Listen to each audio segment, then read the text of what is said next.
ఎడారిలో సెలయేళ్ళు మే 23. వారు ఎటు తోచకయుండిరి, శ్రమకు తాళలేక వారు యెహోవాకు మొరపెట్టిరి. ఆయన వారి ఆపదలలో నుండి వారిని విడిపించెను. 107వ కీర్తన 27-28 వచనములు. ఎన్ని తాళం చెవులతో ప్రయత్నించినా తలుపు తెరుచుకోకపోతుంటే నిరాశపడకండి. తాళం చెవుల గుత్తిలోని ఆఖరి తాళం సరైన తాళమేమో. ఎటూ తోచక ఓ మూలను శోకవదనంతో నిలబడి ముందేం జరగనున్నదోనని చేతులు నలుపుకుంటూ లోకమంతా పగవారై ఉంటే ఒంటరితనంలో గుబులుగా దిగులు పడుతున్నావా?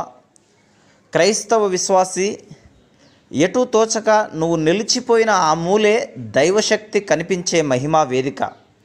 ఎటూ తోచక ఓ మూలను దుర్భరమైన బాధ కాలుస్తుంటే ఇక సహించలేనంటూ మనసు మూలుగుతుంటే నిలబడిపోయావా? ఎడతెరిపి లేని శ్రమ కృంగదీస్తుంటే కళ్ళు చీకట్లు కమ్మి ఒళ్ళు మొద్దుబారితే ఎటూ తోచక నువ్వు నిలిచిపోయిన ఆ మూలే క్రీస్తు ప్రేమ ప్రకాశించే మహిమా వేదిక. ఎటూ తోచక ఓ మూలను మొదలెట్టిన పని నిరర్ధకమైపోతే, పూర్తి కాకుండా ఆగిపోతే, మనసు తనువు భారంతో కృంగిపోతే, పని పూర్తి చేయడానికి శక్తి కరువైతే, చేతుల్లో బలం లేక వణికితే, ఎటూ తోచక నువ్వు నిలిచిపోయిన ఆ మూలే నీ భారాన్ని మోసేవాడు నిలిచి ఉన్నాడు.